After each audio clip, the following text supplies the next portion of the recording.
ఆ పచ్చదనం పోవట్లేదే, గాలి కట్టగా కొట్టుకులాడుతున్నాయే. ఇది భక్తి. నేర్చుకో. మారు మనసు పొందానని, భక్తి అని, చర్చ అని, నేను ప్రార్థన అని చెప్పుకునే వ్యక్తి కష్టాలలో కాలిపోకుండా నిలబడితే, అగ్ని లాంటి కష్టాలలో తగలబడకుండా ఉంటే, ఒక పాపపు శోధన వచ్చినప్పుడు పాపానికి లోపడకుండా ఉంటే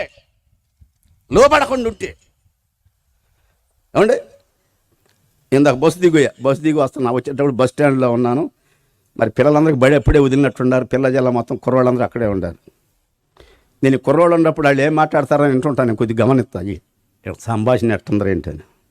ఎవడు అంటున్నాడు, ఆ పిల్లలు ఆడపిల్లలు పోతుంటే చిక్కెంటుకలు అమ్ముకునే దానిలో ఉందరు, ఇది చిక్కెంటుకలు అమ్ముకునే దానిలాగా ఉంది అంటే నేను అనుకున్నాను, ఇది ఎంత లోకు అయిపోయింది వీడికి.